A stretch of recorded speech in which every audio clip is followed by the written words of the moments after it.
Hello students, this is Anjume from Maharaja Agarsen School, Hisar. Today we start the next chapter of our business study, that is the source of business finance. ये बेटा आपकी book का शायद second same का second chapter होगा, sources of business finance. कि business finance पहले बात होती है कि फाइनेंस होता क्या है।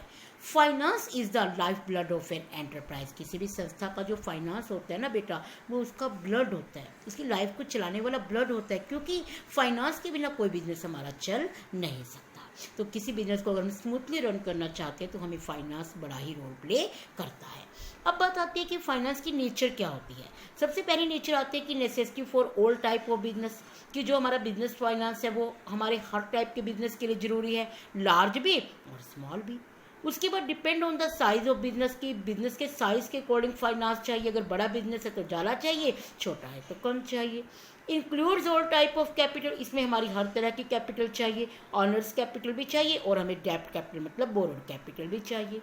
और उसके बाद हमारा आता है फ्लक्चुएटिंग नेचर, कि हमारी जैसे डिमांड बढ़ती है तो हमारी सेल बढ़ती है तो हमें क्या करना पड़ेगा बेटा, प्रोडक्शन भी ज़्यादा करनी पड़ेगी तो हमें ज़्यादा फाइनेंस भी चाहिए। अगर हमारी सेल कैश होती है तो हमें कम फाइनेंस चाहिए। तो अकॉर्डिंग टू सिचुएशन ये हमारी फ्लक्चुएट होती रहती है, और ये हमारा बिजनेस के साइज पर डिपेंड करता है कि हमें कितना फाइनेंस चाहिए। तो बहुत ही सिंपल क्वेश्चन था कि किसी बिजनेस में फाइनेंस जो चाहिए होता है उसकी प्रकृति क्या है, हम किस किस बातों पर डिपेंड करते हैं।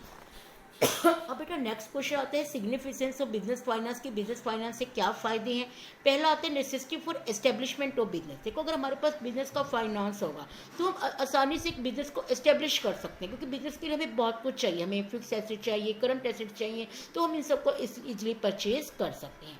Necessity for running A business, running A business का मतलब कि बिजनेस को स्मूथली रन करने के लिए भी हमें उनको वेजेस, सैलरी, रॉ मटेरियल बहुत कुछ देना पड़ता है, बहुत कुछ चाहिए हमें, तो उसके लिए भी हमें फाइनेंस चाहिए। फिर बेटा अगर हम अपने बिजनेस को मॉडर्नाइजेशन करना चाहते हैं, नई मशीन से रिप्लेस करना चाहते हैं, कोई बिजनेस को एक्सपेंड करना चाहते हैं, तब भी हमें फाइनेंस चाहिए।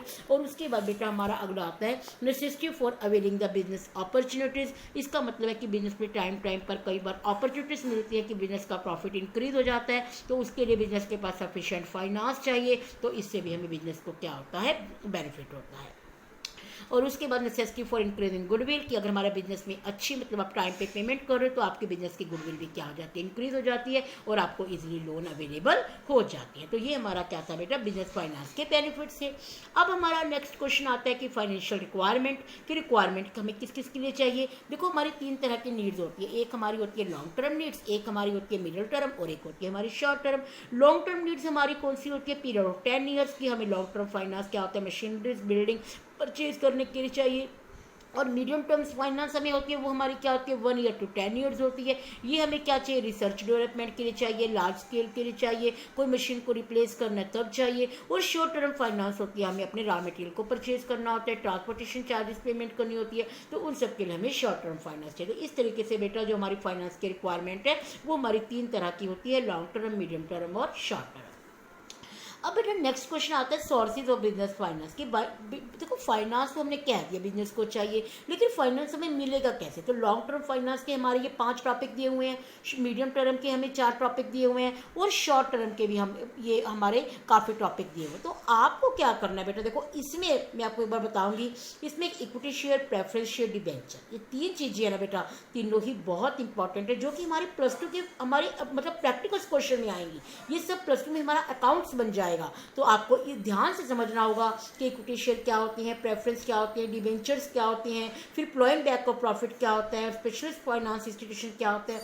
This chapter is very very important बेटा। देखो केवल हमें चैप्टर मार्क्स लेने के लिए इंपॉर्टेंट नहीं होता, चैप्टर हमारे इसलिए भी इंपॉर्टेंट होता है कि हम उससे कितना कुछ सीख रहे हैं। तो बेटा ये सब चीज़ें आपको बेटा जब आप कभी फ्यूचर में जब आप होगे और मार्केट में आप किसी 10% के आगे खड़े और आपको इन चीज़ों की नॉलेज होगी ना, तो शायद आपको बड़ा अच्छा लगेगा कि हमने ये सब कुछ सीखा हुआ है और हमें इन चीज़ों के बारे में नॉलेज है। आपको पता होगा मार्केट में आजकल कितना कुछ शेयर्स के बारे में, डिबेंचर्स के बारे में सुनने को मिलता है, लेकिन अगर हमें इसके बारे में बिल्कुल भी पता नहीं होगा तो हम बिल्कुल अनजान बन जाते हैं, तब हमें बड़ा बड़ा मतलब अपने पे फील होता है कि हमें कुछ भी नहीं मालूम, लेकिन ये सब बेटा करंट टॉपिक्स है, जो करंट बातें हमारे जीवन में चलती है ना डेली में, ये सब वो चीज़ें हैं। तो बेटा आज तो आप इतना ही करिए, इसको बेसिक को ध्यान से समझिए, क्योंकि कल जो हम नेक्स्ट टॉपिक करने वाले हैं ना वो बहुत ही इंपॉर्टेंट टॉपिक होगा कि हमारे जो लॉन्ग टर्म फाइनेंस होते हैं वो कैसे होते हैं। देखो इससे पहले यहाँ पर एक दो तरह की कैपिटल को और भी डिफाइन कर दिया कि हमारी एक दो तरह की कैपिटल होती है, एक ऑनर होती है और एक बोरोड होती है। ओनर होती है जिसके आप खुद मालिक होते हैं, जिसको आप कहीं से मतलब जहाँ जहाँ से आप इकट्ठे कर सकते हैं, जैसे कि इक्विटी शेयर से, प्रेफरेंस शेयर से और रिटेन अर्निंग से।